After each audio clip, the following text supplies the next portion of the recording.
Today, we're going to crack open an ancient legal text. And I know what you might be thinking, but trust me, this is not some dry history lesson. It's actually a surprisingly modern story about expertise, about responsibility, and about what happens when really strict rules crash into the messiness of real human lives. So let's just dive right in.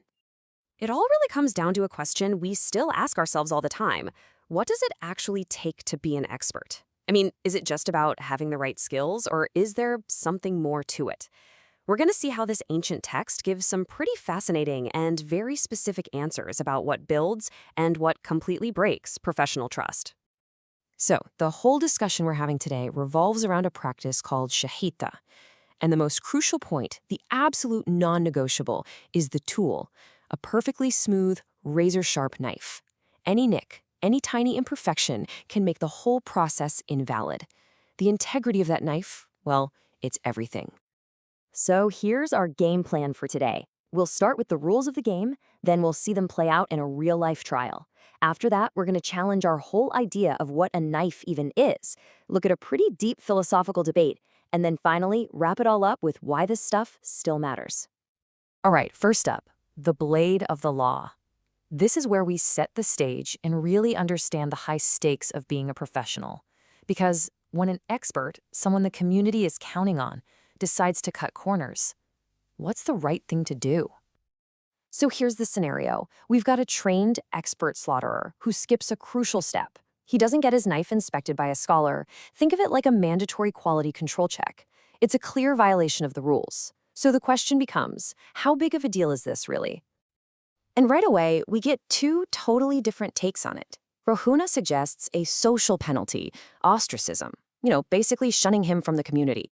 But Rava comes in with something much harsher, a professional and economic punishment. He says the guy's fired and all the meat he just processed is now non-kosher, which means it's worthless. So which one is it? And this is where the logic gets really elegant. It turns out they're not actually disagreeing. The penalty just has to fit the crime. See, if the knife was actually fine, then the slaughterer is punished for his arrogance, for his disrespect of the system. But if that knife was flawed, well, now the punishment has to address the very real danger he put the community in. Ravina even takes it a step further and says you should defile the meat so no one can try to sell it on the sly. It's just so precise, practical, and fair. Okay, so let's move from theory to reality and see how these rules actually work in a real-world case. Because this isn't just about abstract ideas. These rulings have very, very human consequences. So a slaughterer is brought before a judge, Rav Bar Hanana, who lays down the law, the harshest penalties. But then the judge himself pauses. He says, "Let the sages examine the matter, as small children are dependent upon him." He gets that his ruling could absolutely devastate this man's family. And that one line, wow, it just transforms this from a dry legal case into a powerful human drama.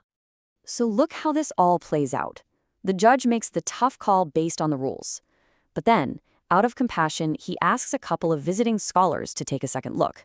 One of them, Rav Ashi, inspects the knife and finds it's perfect. So he immediately reinstates the slaughterer. It seems like the perfect ending, right? Justice is served, mercy wins the day, but there's a problem. Exactly. You have to wonder, right?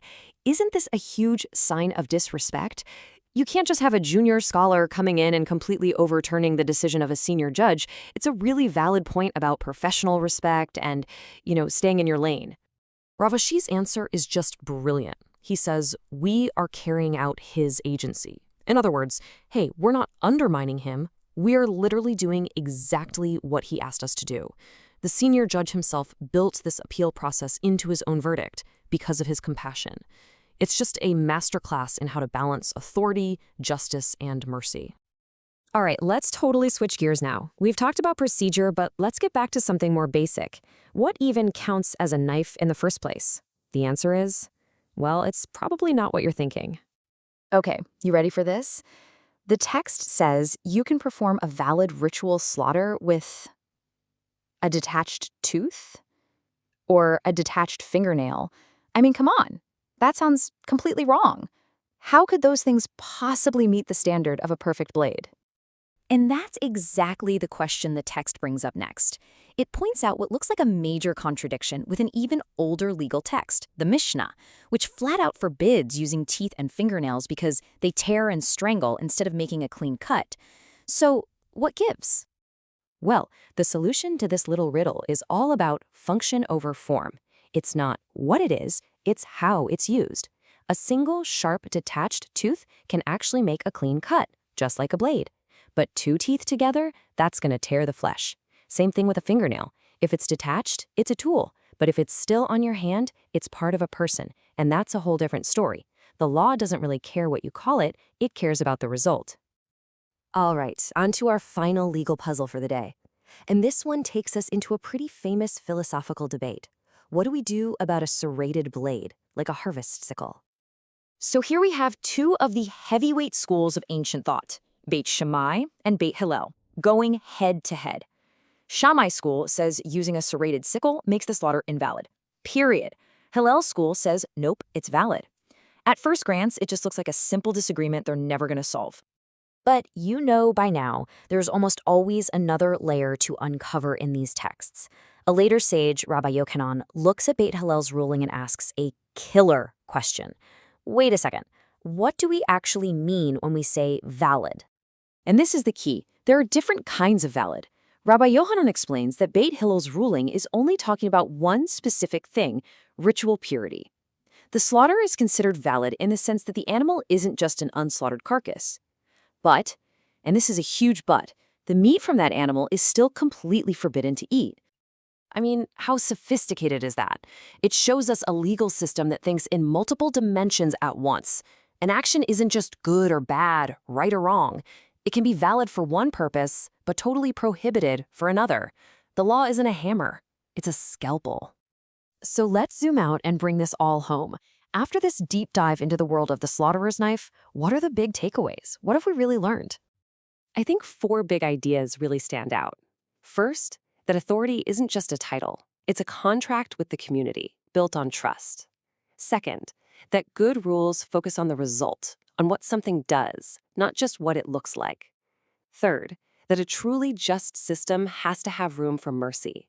And finally, that these ancient texts aren't just rule books. They're frameworks that are meant to be questioned and reinterpreted over and over again. And all of that leaves us with one final question for you to chew on. This ancient text is a masterclass in navigating that tension between the system and the person, the rule and reality. And it asks us to think, when does a rule serve the greater good of the community, and when does that same rule need to bend for the sake of one individual? It's a question that was relevant 2,000 years ago, and it's just as relevant today.